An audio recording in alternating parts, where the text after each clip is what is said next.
कराची पर असना तूफान के असरात, शहर के मुख्तलिफ इलाकों में तुंद तेज हवाओं के साथ बारिश। समंदरी तूफान कराची से सिर्फ 120 किलोमीटर दूर। शहर में 45 किलोमीटर फी घंटा की रफ्तार से हवाएं चलने लगी। दरख्त गिरने के वाकयात में खातून समेत 2 अफराद जाँ बहक। समंदर में ऊंची लहरों का खदशा, अलर्ट जारी। कराची पोर्ट पर लंगरअंदाज जहाजों को मजबूती से बांध दिया गया। केवाड़ी में बड़ी तादाद में मरी हुई मछलियां साहिल पर आ गईं। महकमा मौसमियात के मुताबिक समंदरी तूफान बलोचिस्तान के करीब से गुजरता हुआ ओमान की जानिब बढ़ेगा। सुरजानी टाउन में तेज हवाओं के साथ बरसात, 127 मिलीमीटर बारिश रिकॉर्ड। वजीर आला सिंध और मेयर कराची के मुख्तलिफ इलाकों के दौरे, तूफान के असरात का जायजा लिया। अंदरूनी सिंध में भी तेज बारिश, नशीबी इलाके ज़ेरियाब आ गए। हैदराबाद, नवाबशाह, मटियारी, सांगड़, ठट्ठा, सजावल में बारिश। मीरपुर, मैथैलो में गरज चमक के साथ बादल खूब बरसे। बदिन की तहसील गुलारशी में सेब नाले में शगाफ, कई देहात ज़ेरियाब। दादू में नई गाज नदी बिफर गई, 2 नौजवान डूब गए। सैलाबी रला मंचर झील में दाखिल। सिंध में मुख्तलिफ हादसात में 2 बच्चों समेत 6 अफराद जाँ बहक।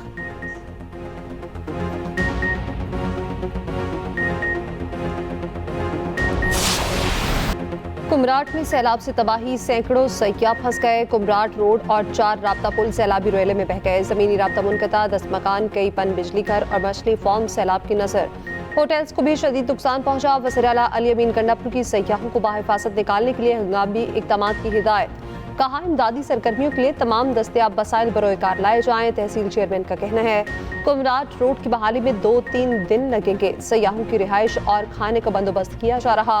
उधर दीरबाला के इलाके मैदान में मूसलाधार बारिश के बायस घर पर मट्टी का तौदा गिर गया। मलबे तले दबकर एक ही खानदान के 12 अफराद जाँ बहक। नमाज़ जनाजा अदा कर दी गई।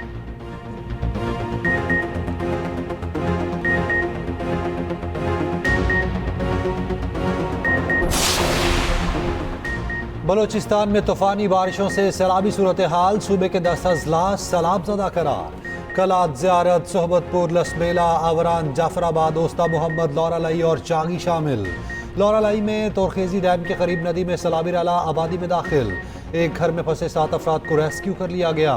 लौरालाई कोलपुर में पानी घरों में दाखिल, लोगों ने रात खुले आसमान तले गुजारी। झलमक्सी में बारिशों से तबाही, मकानात की छतें मुनहदिम।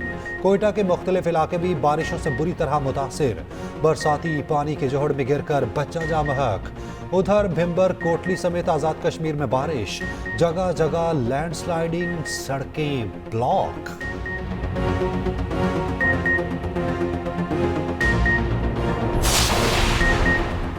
मुल्की सियासत मौलाना के गिर्द घूमने लगी। वज़ीर आज़म शहबाज शरीफ के सरबराह चेहवाई मौलाना फजलुर रहमान की रिहाइश का आमद।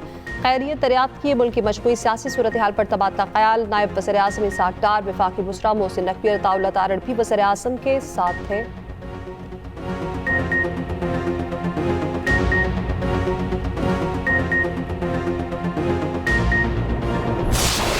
दहशतगर्द और बाज़ खारजी अनासर मिलकर बलूचिस्तान में जो नफ़रत के बीज बो रहे हैं और बाहर से उनको जिस तरह मदद मिल रही है, जिस तरीके से ये एक 26 तारीख को एक माहौल पैदा किया गया, वो सिर्फ़ और सिर्फ ये था कि बलूचिस्तान में एक अलहदगी तहरीक जो है वो चल रही है। दहशतगर्द हैं जो पाकिस्तान के दुश्मन मुखालिफ हैं, उनके साथ किसी किस्म की बातचीत का सवाल नहीं पैदा होता। मुल्क दुश्मनों से किसी किस्म की बात नहीं होगी, दहशतगर्दों से मुज़ाकरात का सवाल ही पैदा नहीं होता। मुल्क दुश्मनों को निशान इबरत बनाएंगे। वज़ीर आज़म शहबाज शरीफ ने वाज़ेह कर दिया। काबीना इजलास में गुफ्तगू करते हुए कहा, बलोचिस्तान में दहशतगर्दी की इंतहा कर दी गई। खारजी अनासिर बलोचिस्तान में नफरत के बीज बो रहे हैं। दहशतगर्दों को बैरून मुल्क से मदद मिल रही है। पाक अफवाज के साथ मिलकर दहशतगर्दों का खात्मा करेंगे। बलोचिस्तान के लोग मुहिब वतन हैं, चाहते हैं तरक्की का पहिया तेजी से चले। नौजवानों को वर्गलाने वालों को नाकामी होगी। नौजवानों को मेन स्ट्रीम में लाने के लिए हमें कोशिश करनी चाहिए।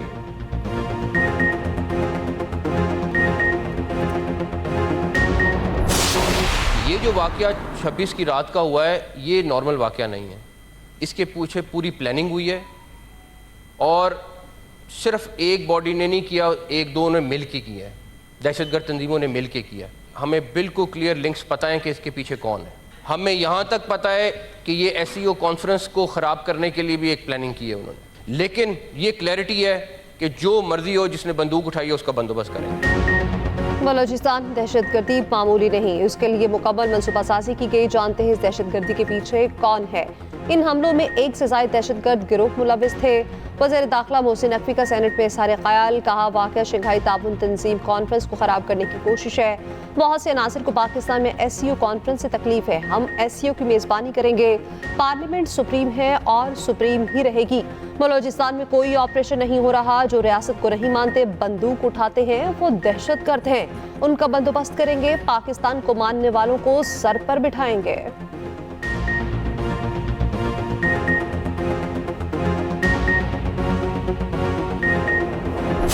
गवर्नमेंट्स, उनके दिल बड़े होने चाहिए और गवर्नमेंट्स न इंतकाम में बिलीव करती हैं न उनको करना चाहिए। वो एक जिम्मेदारी निभा रही होती हैं पाकिस्तान के अवाम की। बड़ा संजीदा मसला है और इस पे हमें पूरी संजीदगी के साथ काम करना चाहिए। और मुझे अफसोस है कि ये डिबेट होने नहीं दी गई, या कम से कम कोई इसमें नजर नहीं आ रहा, इंटरेस्ट नजर नहीं आ रही। एक सूबे से ताल्लुक है इसका, इस पे हम सजेशंस दे सकते हैं कि भाई इसको आपने किस तरीके से हैंडल करना है। असल मसाइल छोड़कर सिर्फ ताकत पर इन्हिसार करेंगे तो नताइज अच्छे नहीं होंगे। जंगों के आखिर में भी मुज़ाकरात की मेज़ पर आना पड़ता है। सेनेट में अपोजिशन लीडर शिबली फराज कहते हैं बलूचिस्तान के मसाइल का सियासी हल निकालना होगा। असल स्टेक होल्डर्स को साथ लेकर चलना होगा। दहशतगर्द अफगानिस्तान में है तो अफगानिस्तान से बात करना होगी। अफगानिस्तान का सिफारती ब्लैकआउट हमारे मफाद में नहीं। मौजूदा और साबका वज़ीर ख़ारजा ने अफगानिस्तान का एक भी दौरा नहीं किया। ANP के सेनेटर उमर फारूक ने कहा, एक वजीर कहता है बलूचिस्तान का मामला एक SHO की मार है। आप पहले कच्चे के डाकुओं से बख्तरबंद गाड़ियों को तो बचा लें।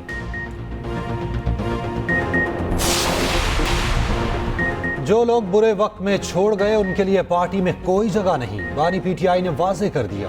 अडियाला जेल में सहाफियों से गैररस्मी गुफ्तगू करते हुए कहा, मुझे पता है बुरे वक्त में कौन कौन छोड़ कर गया।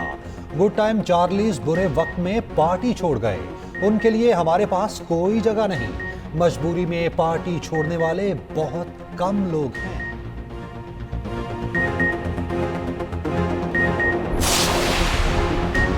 बानी PTI को NRO नहीं मिलेगा, इन्हें अदालत में अपनी बेगुनाही साबित करना होगी। वफाकी वज़ीर एहसन इकबाल का कौमे असम्बली में धुआंधार खिताब, कहा हमने बड़ी बहादुरी के साथ मुकदमात का सामना किया, इनको 5 स्टार सहूलियात मिली हुई हैं, फिर भी चीखें मारते हैं। ये अपना किया भुगत रहे हैं, दूसरों के लिए खोदी हुई कब्र में खुद गिरे हैं। हमने अमरीकी सेनेटर्स के पांव नहीं दबाए थे, बताएं किसके कहने पर 190 मिलियन पाउंड का गबन किया। एहसन इकबाल की तकरीर के दौरान अपोजिशन का शोर शराबा, हनीफ अब्बासी ने बानी PTI मुर्दाबाद के नारे लगवाए, बोले बानी PTI के सेल से कोकेन मिलेगी। जेल सुपरिटेंडेंट को ये चीजें सप्लाई करने पर तब्दील किया गया, स्पीकर ने बयान हज़फ करा दिया।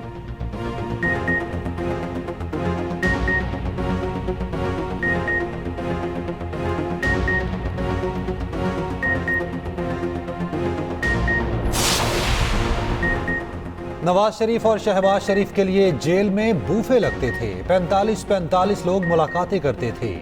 NRO और लंदन प्लान के तहत आप इक्तदार में आए, ये फॉर्म 47 की हुकूमत है। ऑपोजिशन लीडर उमर अयूब की मीडिया से गुफ्तगू, कहा हमने मुल्क के लिए बहुत से अहम मामलात ऐवान में उठाए। एहसन इकबाल ने जवाब देने के बजाय बानी PTI पर अटैक किया।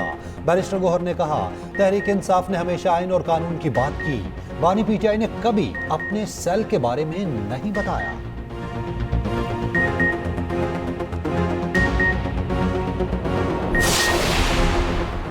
इंडस्ट्री के लिए भी बिजली बिलों में पायदार रिलीफ चाहती हूँ। वज़ीर आला पंजाब मरियम नवाज की एंटरप्रेन्योर्स ऑर्गेनाइजेशन के वफ़द से मुलाकात में गुफ्तगू, कहा पंजाब को बिजनेस फ्रेंडली सूबा बनाना चाहते हैं, ताजरों के लिए आसानियाँ पैदा करेंगे, बरामदात बढ़ाने के लिए तमाम सहूलियात देंगे।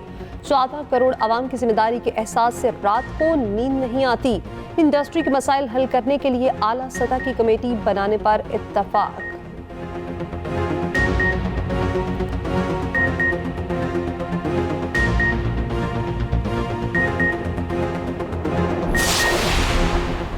जहाज़ों की अदम दस्तयाबी के बायस 1000 पाकिस्तानी ज़ायरीन बगदाद एयरपोर्ट पर महसूर। ज़ायरीन अरबईन के इज्तिमा में शिरकत के लिए करबला गए थे। ज़ायरीन का कहना है इराकी एयरलाइन खसूसी जहाज़ चलाने को तैयार नहीं। हुकूमत पाकिस्तान ज़ायरीन के साथ नाइंसाफ़ी पर इराकी हुकूमत से एहतजाज करे।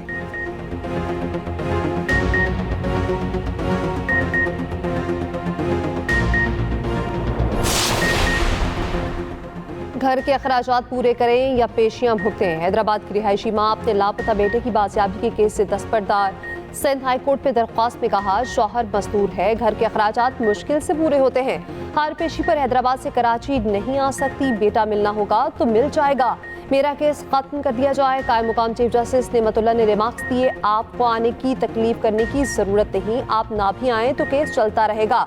आपके बच्चे को बाजियाब कराने की पूरी कोशिश करेंगे। अदालत ने 8 साल ज़हीर अली की बाजियाबी की दरख्वास्त अहले खाना के इस्तदा पर खारिज कर दी।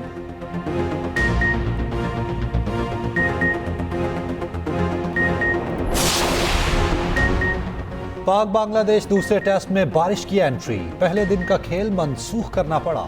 मूसलाधार बारिश के बायस टॉस भी ना हो सका। बांग्लादेश को 2 मैचेस की सीरीज में 1-0 की बरतरी हासिल।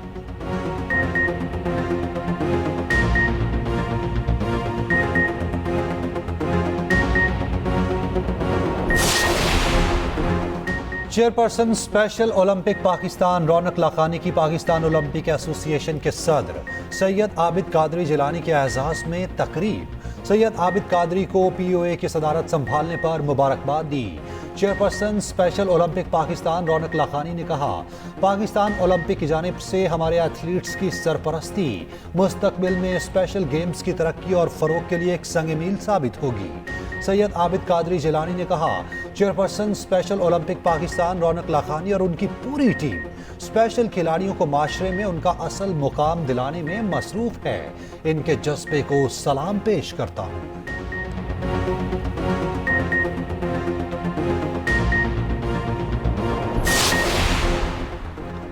वज़ीर आला अली अमीन गंडापुर के दौरे फैसलाबाद पर तमाम सिक्योरिटी तकाज़े पूरे किए गए। वज़ीर आला पंजाब के प्रिंसिपल सेक्रेटरी ने जवाबी मुरासला लिख दिया। कहा, 1 SP, 1 DSP, 1 sub inspector, 6 SI, 5 head constable और 57 सिपाही तैनात किए गए। सिटी ट्रैफिक ऑफिसर ने वज़ीर आला KP का रूट पेश की क्लियर कराया था। वज़ीर आला की आमद से पहले बम डिस्पोजल स्क्वाड भी अदालत की हदूद में तैनात किया गया था।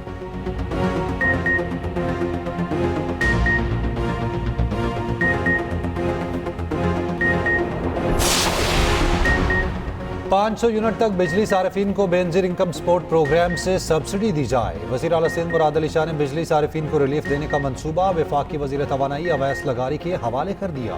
कहा, मुख्तलिफ स्लैब खत्म करके तमाम घरेलू सारिफीन के लिए यकसा निर्ख मुकर्रर किए जाएँ। वफाकी वज़ीर तवानाई अवैस लगारी ने कहा, वज़ीर आज़म पहले ही कम आमदनी वाले अफराद के लिए तफसीली रिलीफ पैकेज तैयार करने का टास्क दे चुके हैं।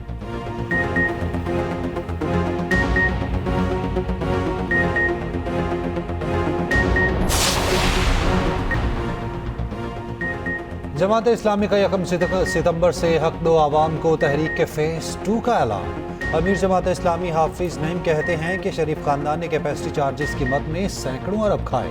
अब ये खुद उन्हें ख़त्म करने का ऐलान करके पहल करें। हुक्मरान खुद ही आवाम को रिलीफ देने को तैयार नहीं।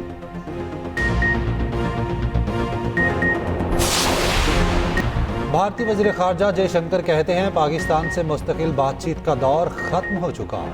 मसला कश्मीर आर्टिकल 370 ने ख़त्म कर दिया। सवाल यह है कि हम पाकिस्तान के साथ किस किस्म के ताल्लुकात रखना चाहते हैं।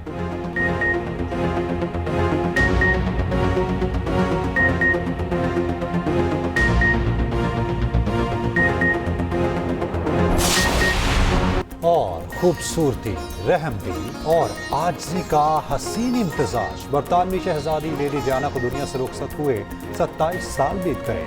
फलाही कामों के लिए जिंदगी वक्फ की लेडी डायना आज भी लाखों परिस्तारों के दिलों में जिंदा है।